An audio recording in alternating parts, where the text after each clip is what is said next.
Hey everybody, this is Justice for Comics. It is Friday morning, early Friday morning. Don't know if I'm going to be doing too many more videos in the future or live streams. We're at a point where there's no new comic books coming out. I'm assuming there won't be any hot 10 lists. I don't know, maybe there will. Comicbookinvest.com, CBSI. I don't know if they're going to be producing a weekly top 10 list. I'm pretty sure Cover Price won't be going forward. So, there's going to be less content to go over. There's no doubt about that. There's something going on right now in the comic book industry that, I've touched on a few times in my last few live streams, but I felt like I needed to do a dedicated video to it just to go into a little bit more detail what's going on. Obviously, the virus, you can't even say it without YouTube smacking you and taking down your video. But the event that is creating chaos in the world right now, that will go unnamed, is obviously creating economic disruption everywhere. Diamond has shuttered their business for now. Don't know if they'll be coming back. It has been confirmed that they've been laying off a lot of their employees. In fact, most of them have been laid off. It's very, very likely Diamond is going to completely shut down and pull out of the business, which would mean, how does Marvel and DC, the two biggest comic book publishers, how do they go to market? At this point, I think Disney's under a lot of stress. Bob Iger just left the company. This is, by the way, just so you guys know, I'm in the finance business. I've been in it for 30 years. I know a lot about it. These CEOs, when a company is about to hit a really rough patch, the CEOs bail right at the top. Bob Iger, perfect example of this. He bailed out of Disney, resigned from the CEO position, and literally within days, his stock cratered 30%. Same thing happened with Jack Welch, who used to run General Electric, old company that had been around for 80 to 100 years, something like that. Same thing. He was known as one of the best CEOs in the industry, and he resigned from his position right before a stock market crash. So don't think that these guys don't know that stuff is about to hit the fan. They do. And let me tell you something. Marvel Comics is not going to be a very big concern at all for Disney. They got movies that aren't coming out perhaps this year. They've got entire production facilities shutting down. There's all kinds of shows that are going to be pushed back. Disney streaming shows that were due to come out in a few months. Who the heck knows if that'll even happen? So their last concern is printed comic books. I think Marvel could just be like, you know what, we're not going to print them anymore. We'll cut down our offerings. Instead of 40 different comic book titles, we're going to cut it down to maybe 10. So this is what I think could happen, and very likely to happen. I think Marvel will be the bellwether.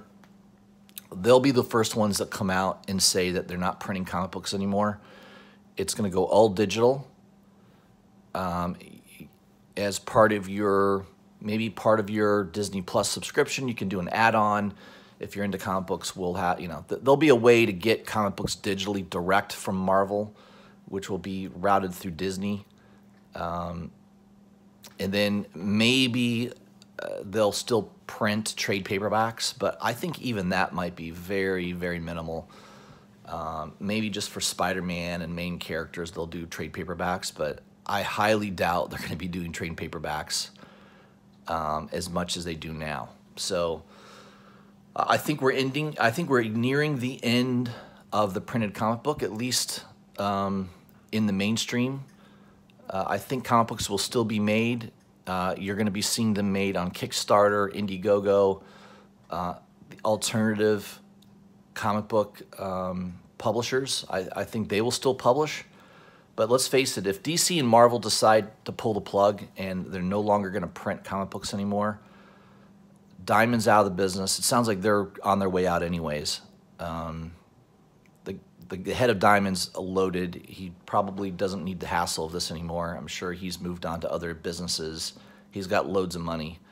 He doesn't need to be bothered with comic books anymore. So I'm absolutely certain Diamond is going to likely be gone. And at that point, Marvel and DC don't have a distributor really, so they can just go, well, you know what, we'll just offer them digitally. We'll create a division that will create, they already have a digital created comic book division, so they'll pull back the spending on printed comic books. It'll go to digital, and the comic book shops will die. There's 2,000 plus stores in America right now. I wouldn't be surprised if it drops down to less than 50 comic book stores, and they only survive. Those 50 stores that survive might only survive because they've got a lot of back issues, they've got statues, they got all kinds of other types of business lines within their store that are still profitable. But let's face it, what's driving people into comic book shops? Most shops, of the thousands that are out there, most shops get people coming in the store because of New Comic Book Day. So when that ends, so do those shops. So, here's an article here on Bleeding Cool. Brian Garside is the founder of Managed Comics. Now, this article came out February 11th, so this isn't even in the height of what's happening now. And I've read articles a year or 2 years ago talking about the demise of the comic book industry, that we are heading down a path that seems to be irreversible.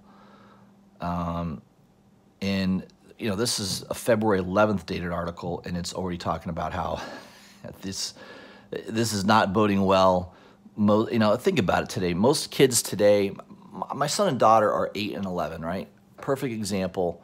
My daughter's into some of that Japanese manga. She's into that. She watches a couple shows on Netflix.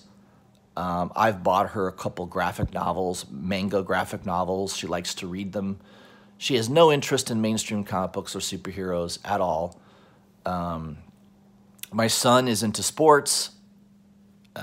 He has no interest. I've bought him comic books, given him a bunch of free comic book day comic books.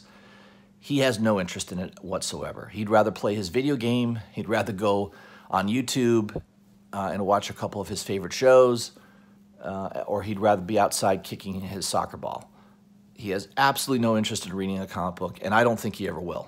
So, just life was different. When I was a kid, comic books were one of the things I did. Certainly I was doing sports, and I had video games, but they weren't so immersive and addictive like they are today, right? I had Atari 2600, I had Sega Genesis, and they were fun, but I didn't get wrapped into them like kids get wrapped into games today. And my son's not even really wrapped into video games. He'll play a video game for maybe 30, 40 minutes, and then he moves on to something else. Not like some kids who are doing it for hours and hours. So it's a different generation, and you need that younger generation to be into comic books for this industry to survive, and it just isn't. So even the Indiegogos, the Kickstarters, yes, they will thrive for a while, but let's face it, I'm 47 years old. I might be inclined to buy a Kickstarter book or something like that, but someone in their 20s right now probably isn't. So again, your customer base is probably a 35, 40-year-old or older. As that generation gets older, we're probably not going to continue to collect comic books as robustly as we are now. I could definitely see myself pulling back in how I buy comic books and maybe focusing more on older stuff that I really like, Silver Age, Bronze Age, things like that, Copper Age. But for the most part, it's not going to kill me that I can't buy new comic books anymore. I think there's a lot of old stuff that I could focus on and start to collect. And then as I get older, just life changes. You're not as interested perhaps in the hobbies of your youth quite as much as you were. So, you know, I don't know. It doesn't bode well for comic books in general. Just the new generation could care less about them, and the generation that cares about them, 30s and 40-year-olds, they have money. You know, you can get them to spend money on a weekly basis. But if the new comic books don't come out, you know, a lot of those people are going to drop off. They're just going to move on to something else. And I think that's the big risk in the comic book industry.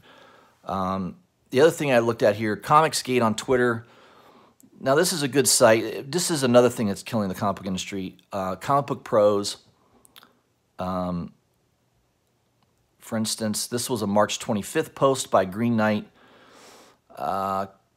Remember Comicsgate, according to Donny Cates, if you think the New Warriors book looks like absolute trash, you're a hateful bigot. So this is another thing that's killing the comic book industry. You are, you know, it used to be the old saying, right? Your customer is always right. And I don't necessarily believe that. If you have a customer that is a complete a-hole, yeah, he's not right. I mean, the spirit behind that motto is you need to be willing to adapt to your customer, right? What you don't do is definitely don't berate them or call them bigots just because their opinion. So if I see this book and I see a superhero that's a short Asian woman that looks to be about 300 pounds, she's overweight, yeah, I don't want to buy that comic book.